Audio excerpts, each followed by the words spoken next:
देश का सामर्थ्य और उसका संयम दोनों देखा है। मैं सबसे पहले भारत की पराक्रमी सेनाओं को, सशस्त्र बलों को, हमारी खुफिया एजेंसियों को, हमारे वैज्ञानिकों को, हर भारतवासी की तरफ से सैल्यूट करता हूं। हमारे वीर सैनिकों ने ऑपरेशन सिंदूर के लक्ष्यों की प्राप्ति के लिए असीम शौर्य का प्रदर्शन किया। मैं उनकी वीरता को, उनके साहस को, उनके पराक्रम को आज समर्पित करता हूं हमारे देश की हर माता को, देश की हर बहन को और देश की हर बेटी को ये पराक्रम समर्पित करता हूं। साथियों, 22 अप्रैल को पहलगाम में आतंकवादियों ने जो बर्बरता दिखाई थी, उसने देश और दुनिया को झकझोर दिया था। छुट्टियां मना रहे निर्दोष मासूम नागरिकों को धर्म पूछकर उनके परिवार के सामने, उनके बच्चों के सामने बेरहमी से मार डालना, यह आतंक का बहुत विभत्स चेहरा था, क्रूरता थी। ये देश के सद्भाव को तोड़ने की घिनौनी कोशिश भी थी। मेरे लिए व्यक्तिगत रूप से ये पीड़ा बहुत बड़ी थी। इस आतंकी हमले के बाद सारा राष्ट्र, हर नागरिक, हर समाज, हर वर्ग, हर राजनीतिक दल एक स्वर में आतंक के खिलाफ कड़ी कार्रवाई के लिए उठ खड़ा हुआ। हमने आतंकवादियों को मिट्टी में मिलाने के लिए भारत की सेनाओं को पूरी छूट दे दी और आज हर आतंकी, आतंक का हर संगठन जान चुका है कि हमारी बहनों बेटियों के माथे से सिंदूर हटाने का अंजाम क्या होता है। साथियों, ऑपरेशन सिंदूर ये सिर्फ नाम नहीं है, ये देश के कोटि कोटि लोगों की भावनाओं का प्रतिबिंब है। ऑपरेशन सिंदूर न्याय की अखंड प्रतिज्ञा है।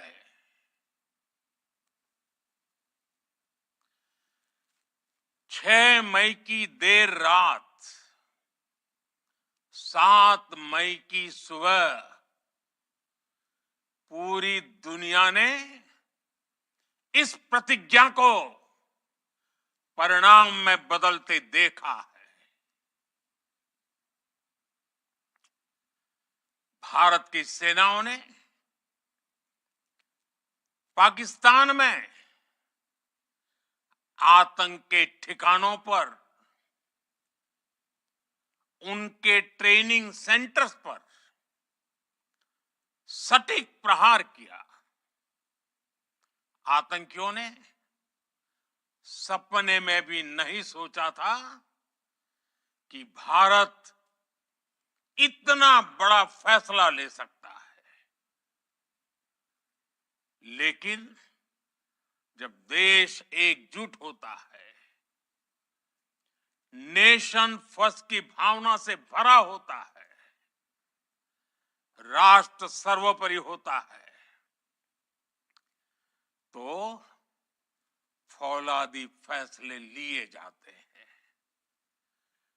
परिणाम लाकर दिखाए जाते हैं। जब पाकिस्तान में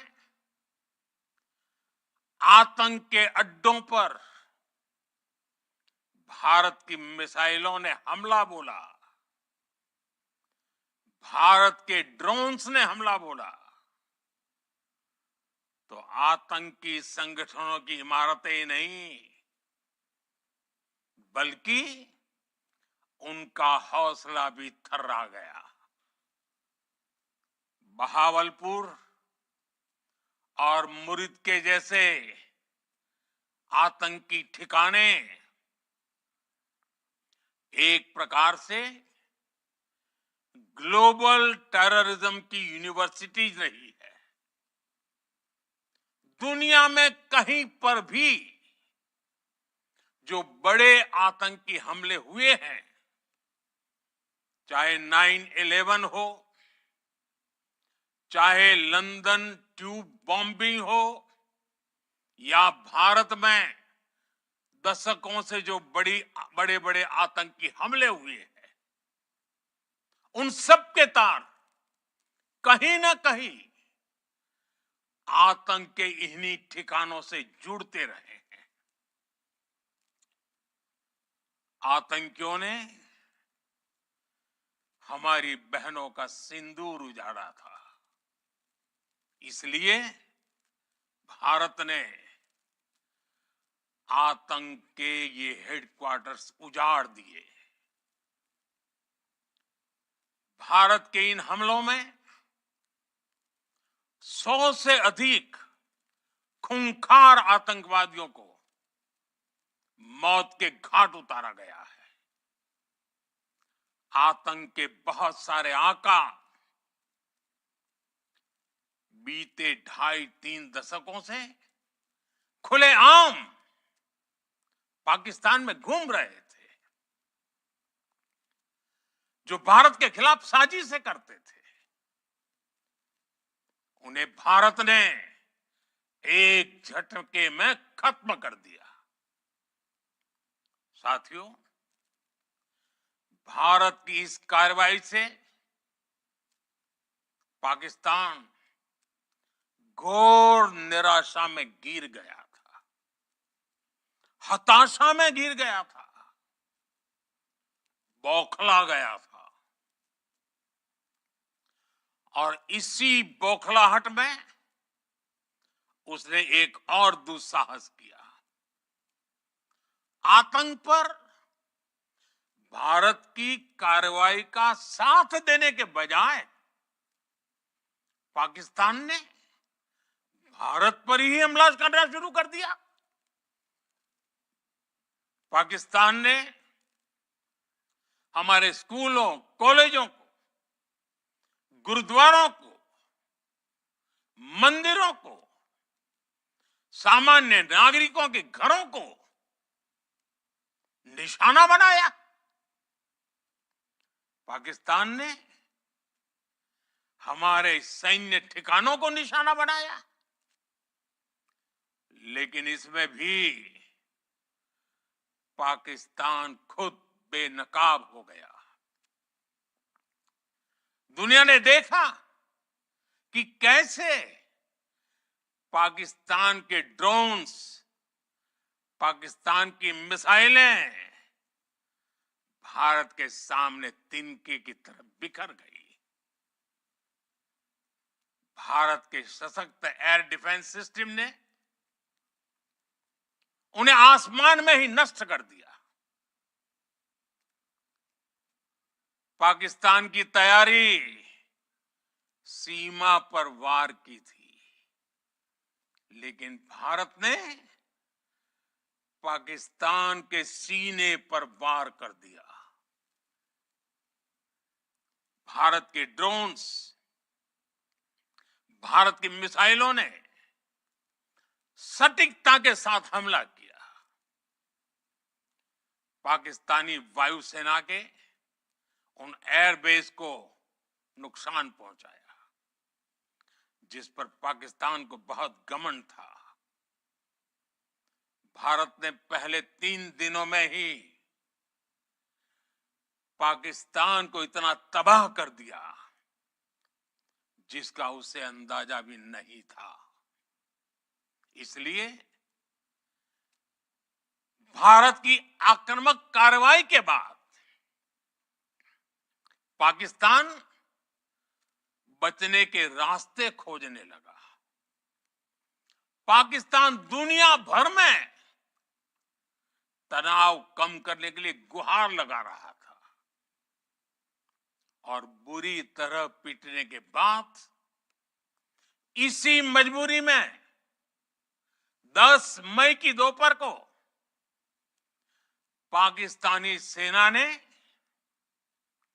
हमारे डीजीएमओ को संपर्क किया। तब तक हम आतंकवाद के इंफ्रास्ट्रक्चर को बड़े पैमाने पर तबाह कर चुके थे। आतंकियों को मौत के घाट उतार दिया गया था। पाकिस्तान के सीने में बसाए गए आतंक के अड्डों को हमने खंडहर बना दिया था। इसलिए जब पाकिस्तान की तरफ से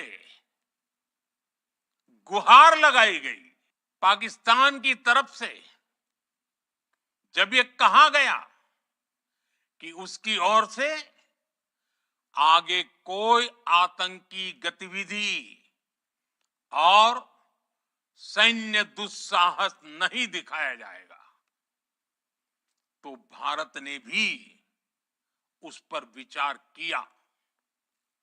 और मैं फिर दोहरा रहा हूं, हमने पाकिस्तान के आतंकी और सैन्य ठिकानों पर अपनी जवाबी कार्रवाई को अभी सिर्फ स्थगित किया है। आने वाले दिनों में हम पाकिस्तान के हर कदम को इस कसौटी पर मापेंगे कि वो क्या रवैया अपनाता है। साथियों, भारत की तीनों सेनाएं, हमारी एयरफोर्स, हमारी आर्मी और हमारी नेवी, हमारी border security force BSF, Bharat के अर्धसैनिक बल लगातार अलर्ट पर है। सर्जिकल स्ट्राइक और एयर स्ट्राइक के बाद अब ऑपरेशन सिंदूर आतंक के खिलाफ भारत की नीति है। ऑपरेशन सिंदूर ने आतंक के खिलाफ लड़ाई में एक नई लकीर खींच दी है, एक नया पैमाना, न्यू नॉर्मल तय कर दिया है। पहला, भारत पर आतंकी हमला हुआ तो मुंह तोड़ जवाब दिया जाएगा। हम अपने तरीके से, अपनी शर्तों पर जवाब देकर रहेंगे। हर उस जगह जाकर कठोर कार्रवाई करेंगे जहां से आतंक की जड़ें निकलती हैं। दूसरा, कोई भी न्यूक्लियर ब्लैकमेल, भारत नहीं सहेगा। न्यूक्लियर ब्लैकमेल की आड़ में पनप रहे आतंकी ठिकानों पर भारत सटीक और निर्णायक प्रहार करेगा। तीसरा, हम आतंक की सरपरस्त सरकार और आतंक के आकाओं को अलग अलग नहीं देखेंगे। ऑपरेशन सिंदूर के दौरान दुनिया ने पाकिस्तान का वो घिनौना सच फिर देखा है, जब मारे गए आतंकियों को विदाई देने पाकिस्तानी सेना के बड़े बड़े अफसर उमड़ पड़े। स्टेट स्पॉन्सर्ड टेररिज्म का ये बहुत बड़ा सबूत है। हम भारत और अपने नागरिकों को किसी भी खतरे से बचाने के लिए लगातार निर्णायक कदम उठाते रहेंगे। साथियों, युद्ध के मैदान पर हमने हर बार पाकिस्तान को धूल चटाई है और इस बार ऑपरेशन सिंदूर ने नया आयाम जोड़ा है।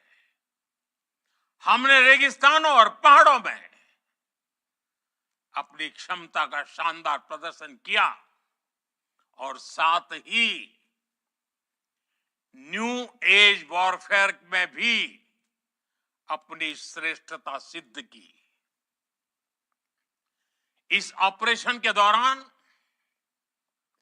हमारे मेड इन इंडिया हथियारों की प्रामाणिकता सिद्ध हुई। आज दुनिया देख रही है 21वीं सदी के वॉरफेयर में made in India defence equipments, इसका समय आ चुका है। साथियों, हर प्रकार के आतंकवाद के खिलाफ हम सभी का एकजुट रहना, हमारी एकता हमारी सबसे बड़ी शक्ति है। निश्चित तौर पर ये युग युद्ध का नहीं है, लेकिन ये युग आतंकवाद का भी नहीं है। टेररिज्म के खिलाफ जीरो टॉलरेंस, ये एक बेहतर दुनिया की गारंटी है। साथियों, पाकिस्तानी फौज, पाकिस्तान की सरकार जिस तरह आतंकवाद को खाद पानी दे रहे हैं, वो एक दिन पाकिस्तान को ही समाप्त कर देगा। पाकिस्तान को अगर बचना है तो उसे अपने टेरर इंफ्रास्ट्रक्चर का सफाया करना ही होगा। इसके अलावा शांति का कोई रास्ता नहीं है। भारत का मत एकदम स्पष्ट है। टेरर और टॉक एक साथ नहीं हो सकते। टेरर और ट्रेड एक साथ नहीं चल सकते और पानी और खून भी एक साथ नहीं बह सकता। मैं आज विश्व समुदाय को भी कहूंगा, हमारी घोषित नीति रही है, अगर पाकिस्तान से बात होगी तो टेररिज्म पर ही होगी। अगर पाकिस्तान से बात होगी तो पाक ऑक्युपाइड कश्मीर पीओके उस पर ही होगी। प्रिय देशवासियों, आज बुद्ध पूर्णिमा है। भगवान बुद्ध ने हमें शांति का रास्ता दिखाया है। शांति का मार्ग भी शक्ति से होकर जाता है। मानवता शांति और समृद्धि की तरफ बढ़े, हर भारतीय शांति से जी सके, विकसित भारत के सपने को पूरा कर सके, इसके लिए भारत का शक्तिशाली होना बहुत जरूरी है। और आवश्यकता पड़ने पर इस शक्ति का इस्तेमाल भी जरूरी है। और पिछले कुछ दिनों में भारत ने यही किया है। मैं एक बार फिर भारत की सेना और सशस्त्र बलों को सैल्यूट करता हूं। हम भारतवासी के हौसले, हर भारतवासी का एकजुटता का शपथ, संकल्प, मैं उसे नमन करता हूं। बहुत बहुत धन्यवाद। भारत माता की जय। भारत माता की जय। भारत माता की जय।